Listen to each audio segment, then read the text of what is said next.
우리가 어떤 전자제품 같은 물건을 사게 되면 그 물건과 함께 그 물건의 사용 설명서가 대부분 첨부돼서 우리에게 주어집니다.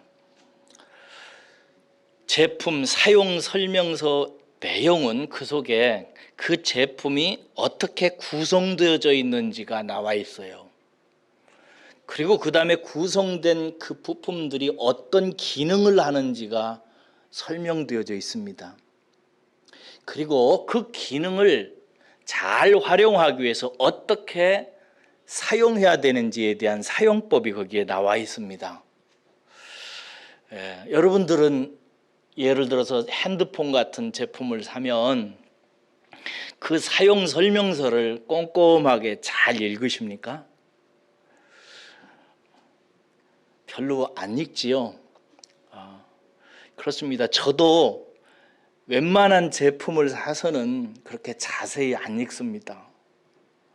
근데 왜 안 읽을까요? 그냥 안 읽어도 대충 내가 그냥 사용해 보면은 대략 써지기 때문에 그런 것입니다. 그런데 여러분, 그저 조그마한 선풍기나 무슨 mp3나 핸드폰 정도를 사서 쓰는 것은 그렇게 사용 설명서를 깊이 참조하지 않아도 될지 모릅니다. 그런데 자기가 사는 중요한 값비싼 것, 정말 귀한 것, 그리고 무엇보다도 그 제품을 통해서 내가 뭔가 얻을 것이 굉장히 많거나 중요한 것일 경우에는 그 제품에 나와 있는 사용 설명서를 꼼꼼하게 읽을 것입니다. 오늘 제가 여러분들에게 설교 드릴 말씀의 제목은 성경과 관련된 것입니다. 성경을 여러분들에게 소개하면서 어떻게 쉽게 여러분들에게 성경은 이런 것이다 라고 말씀을 드릴까 고민을 이리저리 하다가 이렇게 표현을 해봤습니다. 성경은 인생 사용 설명서다. 뭐라고요? 인생 사용 설명서다 라고 한번 여러분들에게 말씀을 드려봅니다. 여러분, 하나님께서 우리에게 인생을 허락해 주시고 너는 이 인생을 이렇게 살아야 된다, 이런 것을 참조해야 된다, 이런 것을 깊이 생각해야 된다. 그래서 네 인생을 그냥 마음대로 아무렇게나 쓰지 말고 잘 사용해서 나 여호와가 너에게 살게 해준 인생의 가치와 목적에 맞게 잘 활용해라 라는 뜻으로 우리에게 성경을 주셨습니다. 그런데 여러분들은 어떻게 성경을 꼼꼼하게 자주 깊이 잘 들여다보고 생각하고 성경이 가르쳐 주는 대로 여러분들의 인생을 살피면서 여러분의 인생을 쓰고 계십니까? 어떤 분은 그렇게 성경을 깊이 헤아리고 잘 읽어서 그 속에서 인생의 목적이나 인생을 어떻게 사용해야 되는지에 대한 뜻을 잘 헤아려서 그렇게 말씀대로 잘 사는 사람이 있습니다. 그런데 어떤 사람은 전혀 그렇지 않는 사람도 있습니다. 교회는 매주 다니고 또 헌금도 잘 하고 또 교회에 이런저런 중요한 일이나 직분을 맡아서 하는데 정작 자기 인생을 어떻게 살아야 되는지에 대해서 안내해 주는 성경은 그렇게 깊이 안 보고 대략 그냥 자기의 생각을 따라서 신앙생활을 하는 분이 있습니다. 왜 그럴까요? 그 사람은 자기 인생이 얼마나 귀한지를 아직 깊이 헤아리지 못해서 그렇습니다. 좋은 제품, 값비싼 제품, 정말 중요한 내 인생에 꼭 필요해서 내가 이것을 통해서 내 인생의 어떤 가치를 발휘해 보겠다라고 생각해서 물건을 하나 사면 그 사람은 그 제품에 대한 자세한 것들을 알으려고 할 것입니다.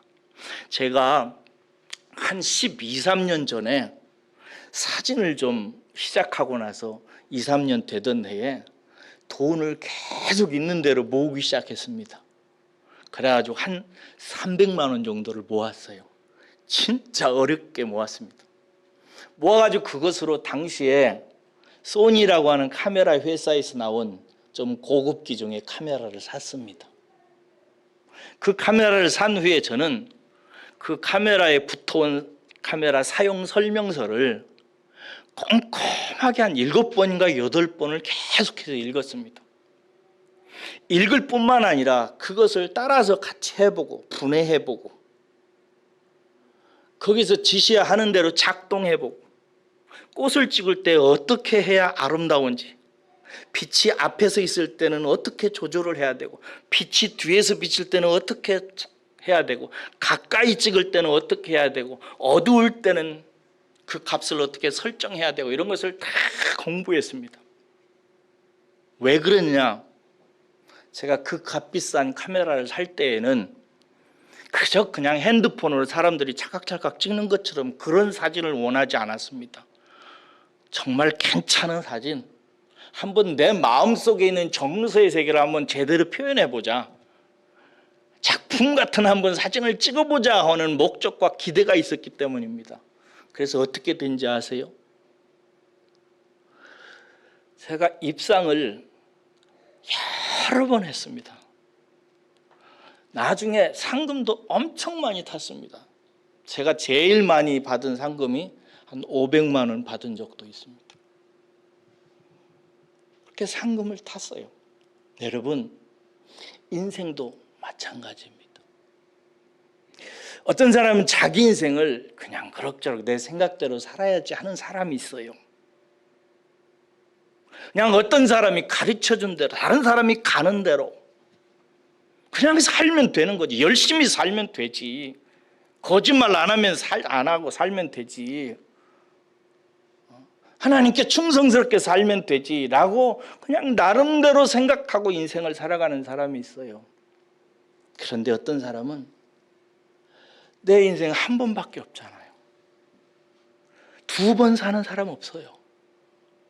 단 한 번밖에 없는 하나님이 주신 이 유일한 나라고 하는 존재가 단 한 번 사는 인생, 한 번 제대로 한번 살아봐야지. 하나님이 주신 뜻을 따라서, 나를 만드신 하나님의 목적을 따라서 정말 아름답게, 거룩하게, 멋지게 한번 잘 살아서 하나님 앞에 상 받는 인생이 돼야 되지 라고 생각하는 사람은 성경을 꼼꼼하게 읽어볼 것입니다.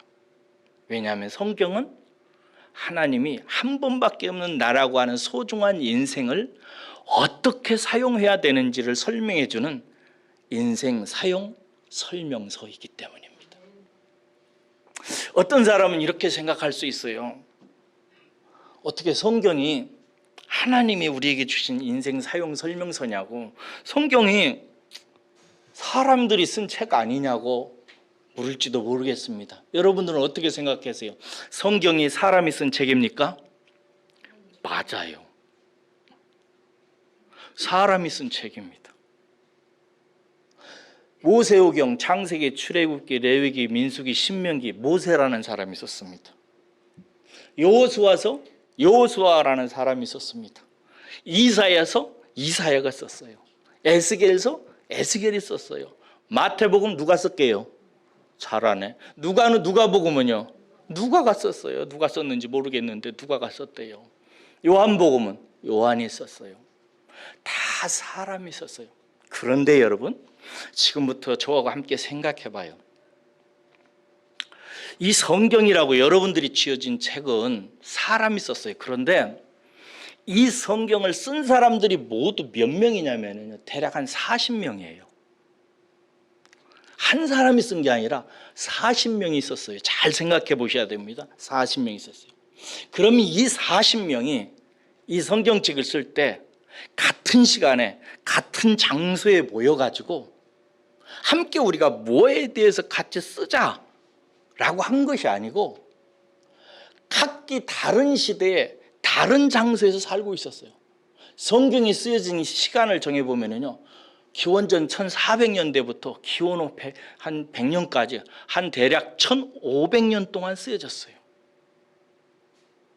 그 사람들이 한 곳에서 쓴 게 아니라 여러 나라에서 여러 지방에서 한 번 만나지도 못하고 각자 썼어요. 그리고 형식도요, 어떤 사람은 역사서를 쓰듯이 썼고요, 어떤 사람은 편지체로 씁니다. 어떤 사람은 시로 썼고요, 어떤 사람은 수필 형식으로 쓰고요, 어떤 사람은 단편 소설처럼 썼어요. 어떤 사람은 애가로 슬픈 노래로 사용하기도 하고 여러 문장의 형식과 모양을 가지고 각자 다르게 썼습니다. 그런데 여러분, 이렇게 40여 명의 사람이 각기 다른 1500년 시대의 이 기간 동안 떨어져서 이곳에서 저곳에서 따로 살았고, 문학적인 형식도 역사서, 편지서 뭐 여러 가지 형식으로 다 썼는데 이 모든 것들을 모아가지고 딱 보니까 놀라운 사실을 발견하게 됩니다. 다 그 책들 속에 한결같이 똑같은 하나님이 나와요. 모세오경의 하나님하고 여호수아에서 하나님하고 다르지가 않아요. 여호수아에서 말하는 하나님하고 마태복음에서 얘기하는 하나님하고 다르지가 않아요. 다 동일한 똑같은 하나님 이야기를 합니다. 그리고 그 하나님이 끌고 가는 역사 이야기를 쭉 담아내면서 그 속에서 하나님이 얘기하려고 하는 주제가 다 같은 주제예요. 큰 주제 4개만 얘기하면 창조 이야기, 그 다음에 타락 이야기, 그 다음에 심판 이야기, 그 다음에 구원 회복 이야기가 들어있어요. 다 이런 주제로. 그리고 이렇게 하나님이 창조한 인생이 타락해서 심판받는데 이 인생을 회복하는 방법으로서 하나님께서 언약을 사용하시고 그 언약을 성취하는데 예수 그리스도라고 하는 하나님의 아들을 메시아로 보내서 해결할 것이라는 것을 그 속에 핵심적으로 다 담아놨어요. 그래서 성경은 전체가 66권이잖아요. 구약이 몇 권이에요? 39권이고요. 신약은 27권. 그래서 모두 다 66권인데 이 66권 속에 들어있는 사상과 줄거리와 내용과 주제와 해법이 다 같아요. 세상에 이런 책이 있을 수 있겠어요? 여기는 저와 여러분들이 따로 지금부터 책을 하나 쓰자, 글을 하나 쓰자 이거 다 흩어놓고 저녁 때까지 아무 글이나 써서 가져와라 해가지고 모았는데 같은 하나님에 대해서 같은 주제에 대해서 같은 내용으로 같은 해법을 제시하는 글을 다 써진다는 게 이게 되겠어요? 그래서요, 성경은 우리에게 하나님이 우리에게 주신 인생 사용 설명서에 대해서 독특한 해답을 우리에게 줍니다. 그것이 오늘 디모데후서 3장 16절에서 17절 말씀이에요.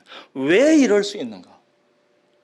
어떻게 40여 명의 사람이 시간과 공간이 다른 곳에서 각자 자기의 처한 상황 속에 썼는데 어떻게 그 줄거리와 내용과 해법이 동일할 수가 있는가? 그에 대해서 오늘 본문 말씀 디모데후서 3장 16절 보세요. 여기 보니까 모든 성경은 이렇게 돼 있죠. 이 말이 무슨 말이에요? 여러 사람이 여러 시대에 여러 곳에서 여러 형식으로 쓴 모든 성경은 이런 뜻이에요. 모든 성경은 그 다음에 보세요. 하나님의 감동으로 된 것으로 라고 되어져 있는데 이 부분을 주목하세요. 여기서 하나님의 감동으로 라는 말은 헬라어로 네오프뉴스토스라고 하는 말인데요.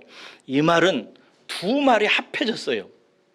하나님의 감동이라는 말이 네오프뉴스토스라는 말인데 두 말이 합해져 있어요. 하나는 데오라는 말이고 한 말은 푸네오라고 하는 말이 합해졌어요. 데오라고 하는 말은 무슨 뜻이게요? 이 말은 알죠? 하나님을. 푸네오라고 하는 말은 이 말이 어려워요. 이게 무슨 뜻이냐면 숨을 내쉬다, 바람이 불다, 호흡하다 이런 뜻이에요. 성경을 조금 아는 분들은 바람, 호흡, 숨 이런 얘기가 나오면 무엇이 떠올라야 돼요? 그렇지. 성령님이 떠올라야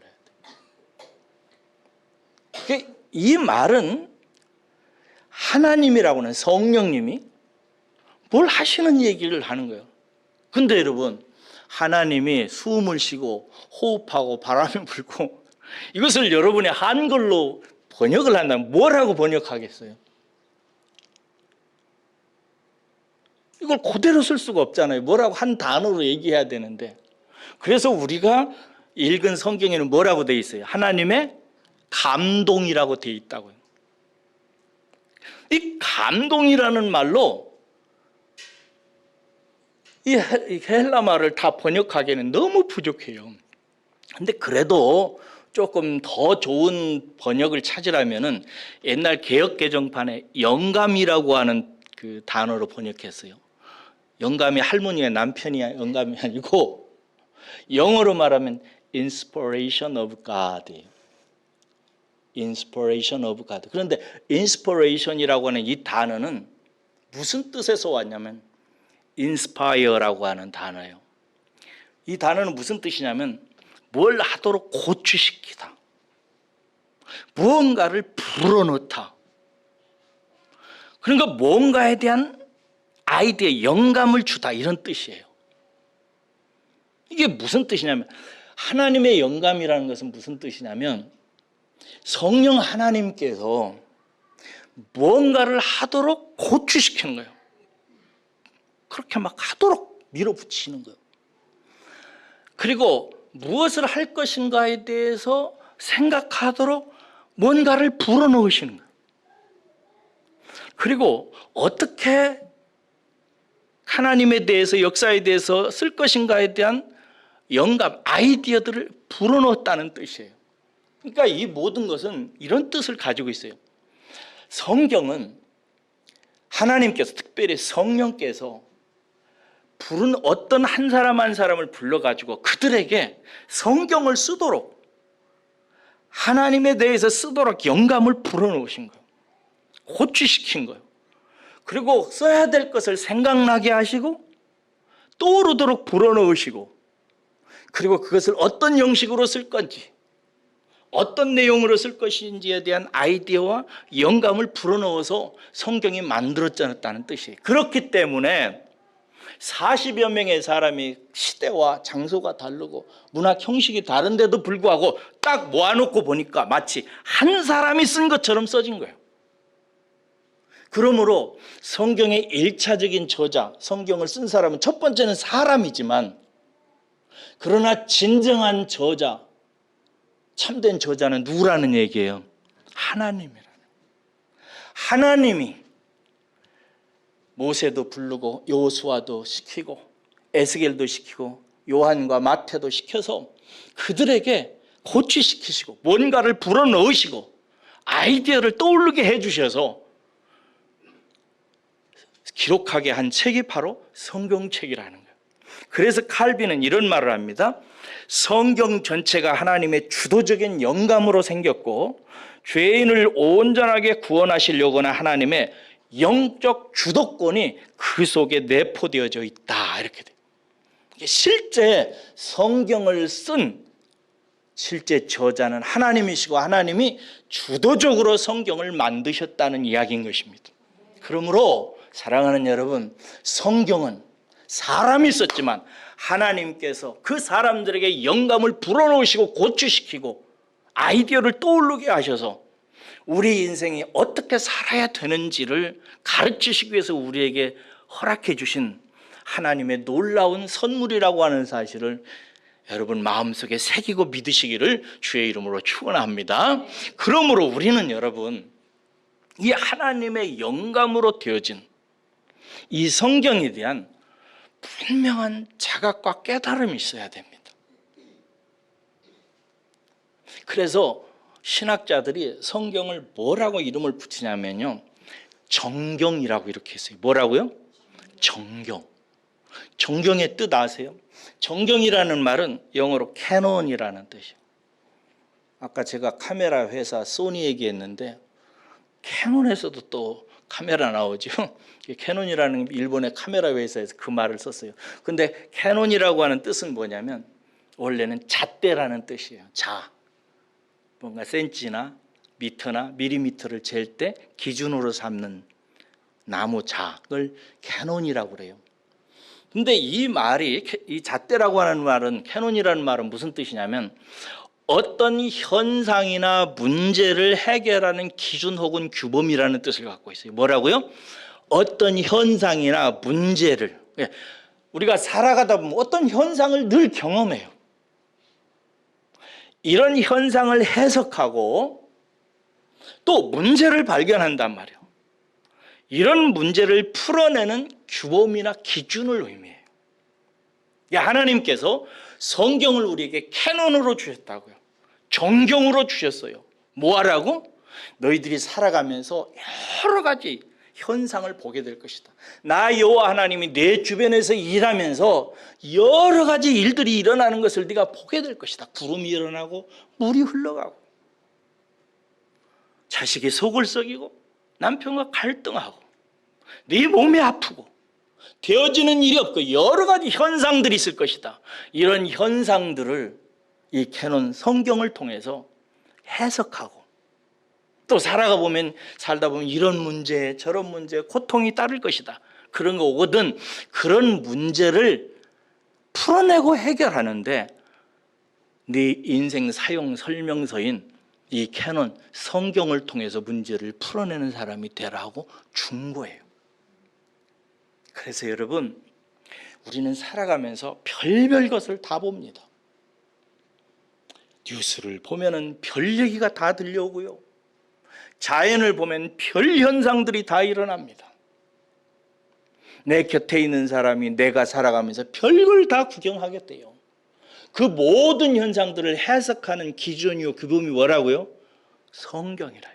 성경을 보고 그 현상들을 해석해야 된다라고 준 거예요. 그리고 또 살다 보면 내가 원치 않는 여러 가지 인생의 문제들을 닥칩니다. 여러분들은 그런 문제를 어떻게 해결하세요? 그런 문제를 해결하라고 성경을 우리에게 주셨다 이 말이죠. 사랑하는 여러분, 그러니까 여러분 마음속에 성경은 내 인생 사용 설명서 있는데 이 사용 설명서는 내 인생의 잣대와 같은 거란 말이에요. 규범이고 기준이에요. 내가 보는 현상들을 해석하고 내가 겪게 되는 문제를 풀어내는 하나님의 방법이요 표준이요 기준이라고 하는 사실을 기억하고 늘 잘 이해하지 못하는 것이거든 성경으로 들어가시고 어렵고 힘든 문제가 있으면 하나님 이 문제 어떻게 풀어야 돼요? 이런 일은 왜 일어나야 돼요? 라는 것을 설교를 통해서 알든지 성경을 묵상하면서 알아가면 여러분들이 그렇게 성경을 정경 삼아서 사는 인생들이 되고 여러분들은 그냥 대충 살지 꼭 성경을 봐야 되나? 나도 보는 게 있는데? 라고 생각하면서 살아가는 사람은 상을 못 타요.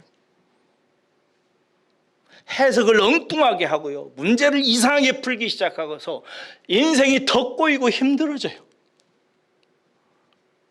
하나님께서 우리에게 인생 사용 설명서로 주신 이 성경을 그러므로 사랑하는 여러분, 여러분들의 인생의 캐논, 표준이요, 기준이요, 규범으로 받아들이고 여러분들이 보는 세상의 모든 현상들과 여러분이 만나는 모든 문제들의 해법을 여기에서 찾아가는 것을 훈련하시고 체득하시고 들으시고 깨달으시기를 주의 이름으로 축원합니다. 오늘 본문은 16절을 보면서 이제 우리가 하나 발견해야 되는 것이죠. 그러면 이 인생 사용 설명서가 우리에게 어떤 기능을 하는지 조금만 살펴봅시다.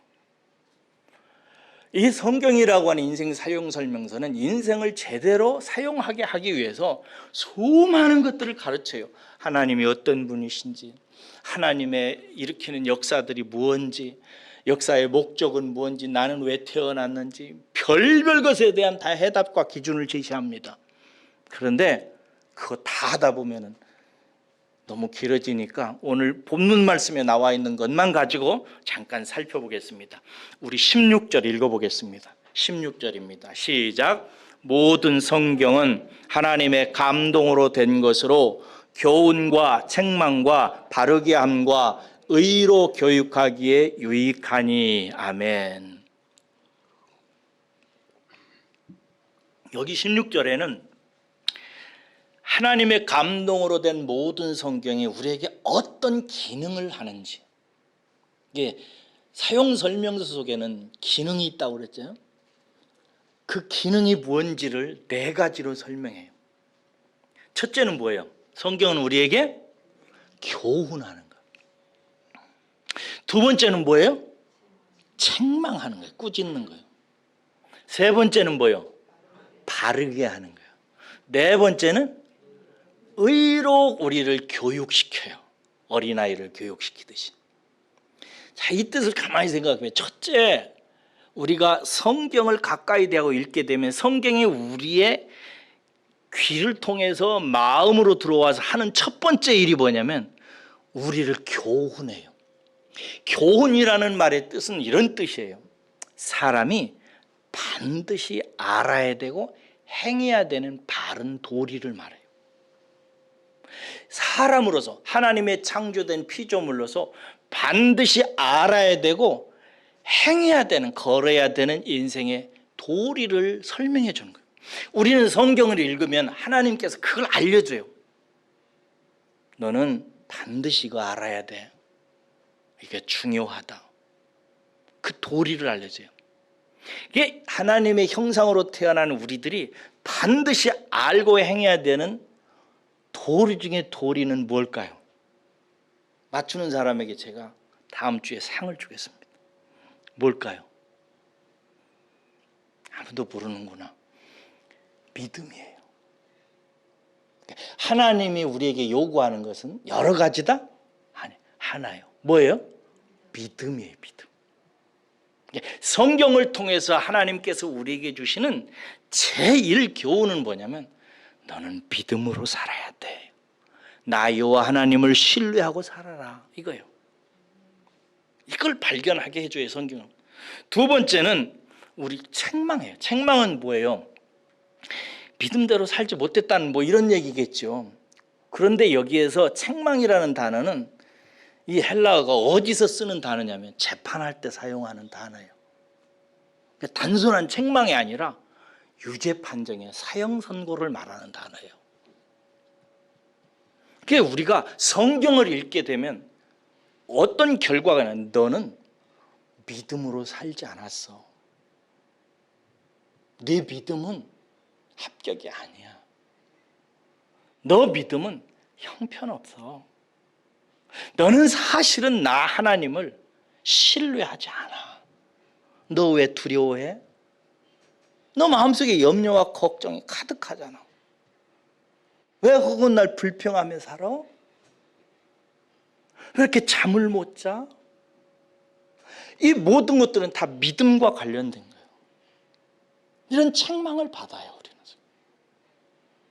그리고 세 번째는 뭐라고요? 바르게 한다. 바르게 한다는 것은 이렇게 굽어 있는 것을 똑바로 편다는 거예요. 교정하고 수정하고 옳게 고친다는 뜻이에요. 하나님께서는 믿음으로, 예를 들어서 믿음이 교훈이라면 교훈대로 살지, 믿음대로 살지 아니한 것을 우리에게 책망을 통해서 너는 불합격이야, 너는 부족해, 너는 더 좋아져야 돼 라는 식으로 책망을 한 후에 그 부족한 부분을 우리가 성경을 읽고 묵상하고 깨닫는 과정을 통해서 올바른 믿음으로 곧게 펴요. 원상복귀를 시킨 듯이 펴요. 네 번째는 뭐예요? 의로 교육한다, 이렇게 해서. 이 의로 교육한다는 이 말은 정확하게 번역하면 이런 뜻입니다. 이 번역이 정말 중요해요. 그 의로움 안에서 교육한다, 이렇게 돼 있어요. 뭘로 교육한다고요? 그 의로움. 정관사가 붙어 있다, 이 말은. 그 의 안에서 교육한다, 이 말은. 이게 예를 들어서 하나님이 우리에게 주신 정말 좋은 교훈은 믿음인데, 믿음으로 살지 않는 우리를 고칠 때 뭘로 교육해서 믿음 있는 사람으로 만드느냐? 그 의로 교육해요. 그 의는 뭔가? 복음이에요. 로마서에 보면 복음에는 하나님의 의가 나타나서 믿음으로 말미암아 믿음에 이르게 되나니 오직 의인은 믿음으로 말미암아 살리라, 이렇게 돼 있어요. 의는 어디 있어요? 복음에 있는 거예요. 그 의 안에서 우리를 교육한다는, 복음으로 우리를 교육해서 정말 좋은 사람으로 피워내놓는다 이 말이에요. 그러니까 성도가 깨달아야 되고 알아야 되는 것 중에 최고는 뭐냐면 복음이에요. 하나님의 은혜의 복음을 깨닫고 이해하게 될 때 우리의 믿음이 확장되어지고 완성되어져 가기 시작해요. 하나님의 복음에는 하나님의 의가, 그 의가 그 속에 들어있어요. 그래서 그 의로 말미암아 믿음에서 출발해서 믿음에 이르기까지, 그래서 우리가 의인으로서 믿음으로 살 수 있도록 하나님께서 역사하신다 이 말이죠. 이런 얘기들인 것입니다. 그래서 사랑하는 여러분, 우리가 하나님의 말씀을 내 인생 사용 설명서로 받아들이면 이렇게 하나님이 교훈도 하시고 때로 책망도 하시고, 그래도 이 성경 읽다 보면 똑바로 바로 펴시는데 뭘 통해서? 그 의로움 안에서 하나님의 복음의 의를 통해서 우리를 의롭게 하시는 거예요. 그래서 우리가 의롭게 되는 것은 내 수고나 열심이나 이런 것으로 되는 게 아니에요. 예수 그리스도를 통해서 나타난 하나님의 복음으로 우리가 의롭게 되는 거예요. 믿습니까? 복음으로 우리가 의롭게 되는 거예요. 내가 착하게 살고 열심히 살고 거짓말 안 하고 뭐 똑바로 살고 이런다고 해서 내가 믿음 있는 사람이 되거나 똑바른 사람이 되는 게 절대 아니에요. 오직 그 의로움 안에서, 복음 안에서 하나님의 은혜로 되어져요. 그럼 복음은 어디에 들어있어요? 성경책이에요. 성경을 들여다보고 깨달을 때 그 의가 나를 의로운 믿음으로 말미암아 믿음으로 사는 사람이 되게 하는 것입니다. 여러분, 그러므로 하나님의 말씀을 바로 들으려고 하고 제대로 들으려고 하고 내 인생을 소중히 생각하고 하나님의 말씀을 캐논으로 받아들이려고 하고 말씀의 사람이 되려고 마음에 결단하는 것이 정말 중요합니다. 저는 그런 사람을 옛날에 시골에서 한번 만난 적이 있어요. 시골에 아는 형님이 있었는데요. 이 형님의 직업은 개를 사육하는 분이셨어요. 개를 막 수십 마리 이렇게 키워가지고 그것을 이제 보신당 집에 넘기는 일을 하셨던 분이에요. 근데 이분이 어느 날 갑자기 자기 집도 팔고 땅도 팔고 개들도 다 팔고 서울로 이사 간대요. 그러면서 저하고 하루 저녁 수요일 날 예배를 마치고 예배당 앞마당에서 얘기를 하게 됐어요. 그분이 그러는 거예요. 정우야, 나 다음 주 이사 간다. 그래요. 들었어요, 형님. 어디로 이사 가세요? 서울로 가. 서울 어디로요? 그랬더니 어디 교회 옆으로 간대요. 왜요? 그랬더니 정우야, 내가 그동안 성경을 한 1년 동안 읽어봤다. 읽어봤더니 내가 이렇게 살아서는 안 되겠다 는 결론에 이르렀대요. 내 남은 삶은 진짜 한번 제대로 살아봐야 되겠다. 제대로 살면 되잖아. 열심히 형님 잘 살잖아요. 아니야. 제대로 살려면 성경을 알아야 되겠다. 성경을 잘 가르치는 목사님 밑으로 가서 그 목사님에게 성경을 배우면서 내 인생의 중후반을 한번 제대로 살아봐야 되겠다. 그래서 간다는 거예요. 나 깜짝 놀랐어요. 성경을 제대로 가르치는 아무개 목사님이래요. 그 목사님 있는 교회 그 옆으로 조그마한 집 하나 사가지고 거기서 살면서 그 목사님한테 배우면서 성경을 제대로 배워서 한번 남은 인생을 하나님 앞에 칭찬받는 인생이 되기 위해서 가겠대요. 그러고 떠나갔어요. 그 후로는 내가 못 만나서 어떻게 되셨는지 모르겠는데 제가 충격을 받았죠. 그때 이 형님이 성경을 읽다가 뭘 본 걸까? 나중에 떠올랐어요. 이분이 성경이 자기 인생 사용 설명서라는 것을 깨달았는가 보다. 자기 인생의 캐논으로 받아들였나 보다. 그렇게 생각하게 됐어요. 사랑하는 여러분, 꼭 이사가라는 얘기 아니에요? 직업 바꾸라는 얘기 아닙니다. 그런 건 상관없어요. 지금 하는 일 그대로 하세요. 그러나 그 형님이 가슴속에 품었던 그 마음을 품으시기를 주의 이름으로 축원합니다. 내 남은 삶은 하나님이 내 인생을 이렇게 살라고 주신 사용 설명서인 성경을 통해서 내가 인생을 잘 한번 갖고 봐야 되겠다라고 생각하시라 이 말이요. 그 다음에 그렇게 하는 목적에 대해서 17절 보세요. 17절 한번 읽어보겠습니다. 시작. 이는 하나님의 사람으로 온전하게 하며 모든 선한 일을 행할 능력을 갖추게 하려 함이라. 아멘. 이는 목적은 하나님의 사람으로 우리들을 온전하게 하며, 온전한 사람, 완벽한 사람, 예수님 닮은 사람, 이런 사람으로 차츰 만들어서 하나님이 하게 하시는 모든 선한 일을 행할 능력을 갖추게 하려 함이라. 이런 거예요. 사랑하는 여러분, 하나님의 선한 일에 쓰임받는 사람이 되려면 그러므로 성경을 주목해야 됩니다. 성경을 보면서 교훈을 끊임없이 받아들여야 돼요. 그리고 하나님의 책망 속에서 내가 고쳐야 될 부분이 무엇인지를 발견해야 돼요. 그리고 그 고치는 길이 오직 그 의로움 안에서 해결되어져야 돼요. 복음을 깨달으면 깨달아야 되는 것입니다. 되는 게 아니에요. 깨달으시기를 주의 이름으로 축원합니다. 깨달아야 돼요. 왜 그러는가? 저는 오늘 17절에서 가장 눈에 확 들어오는 부분이 이거 있어요. 한글 성경을 보다가는 안 들어왔는데 헬라어 성경을 보다 깜짝 놀라고 들어왔어요. 여기 하나님의 사람으로 라는 말인데요, 원문에 보니까 이렇게 돼 있어요. 바로 그 하나님의 사람으로 이렇게 돼 있어요. 뭘로? 바로 그 하나님의 사람으로 완전하게 해서 하나님의 선한 일을 행할 수 있는 능력을 갖추게 하려 함이라. 바로 그 하나님의 사람. 여기에는 두 가지 뜻이 있어요. 첫 번째는 하나님의 소유된 사람이라는 뜻하고요, 두 번째는 하나님께 속했다, belong to God. 하나님께 속했다는 뜻이 있어요. 왜 우리가 그렇게 변화되어 선한 일에 준비되어져야 되는가? 우리가 바로 그 사람, 즉 하나님에게 속해 있고 하나님의 소유이기 때문에 그런 것입니다. 사랑하는 여러분, 우리는 예수 그리스도 안에서 그리스도의 보혈로 하나님께서 사신 귀한 존재인 줄로 믿습니다. 그래서 우리는 하나님의 소유요, 하나님 거요.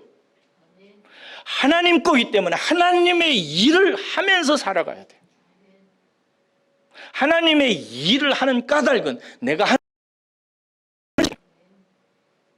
우리는 여러분 하나님께 속한 하나님의 소유인 줄로 믿습니다. 바로 그 하나님의 사람이기에 우리는 성경을 통해서 변화되어져야 되고 선한 일에 예비된 사람이 되어져야 된다는 거예요. 디모데전서 6장 11절에 보면 사도 바울이 디모데를 부를 때 이렇게 불러요. 똑같은 말입니다. 오직 너 하나님의 사람아, 이렇게 불러요. 너 하나님의 사람아, 이렇게 똑같은 말이에요. 사랑하는 여러분, 우리는 하나님의 사람입니다. 믿습니까? 하나님께 속한 자고 하나님의 소유된 자들이에요. 세상에 속한 사람 아닙니다. 하나님께 속한 사람, 바로 그 사람이기 때문에 우리는 성경을 반드시 참조해야 되고 그 성경을 통해서 변화되어야 되는 줄로 믿습니다. 따라서 하겠습니다. 가슴에 손을 얹으세요. 나는 바로 그 사람이다. 나는 바로 그 하나님의 사람이다. 믿습니까? 바로 그 하나님의 사람이에요. 그렇기 때문에 반드시 성경을 통해서 교훈과 책망과 바른 교훈과 그 의 안에서 교육받아서 하나님이 하도록 하는 선한 일을 할 수 있는 능력을 가진 자로 구비되어지고 준비되어야 될 줄로 믿습니다. 그 사람이 나중에 인생도 그 사람이 평탄하고 인생도 그 사람이 평안을 누리고 하나님 앞에 가서도 하나님께 상을 받는 그런 놀라운 바로 그 사람이 될 줄로 믿습니다. 그러므로 사랑하는 여러분, 오늘부터 이제 성경을 이렇게 들으면서 뭐라고 해야 되겠어요? 내 인생 사용 설명서 읽자 이러고 읽으라면 아시겠죠? 뭐라고 읽으라고요? 내 인생 사용 설명서 한번 읽어보자. 늘 그렇게 대하시기를 주의 이름으로 축원합니다. 기도하십시다.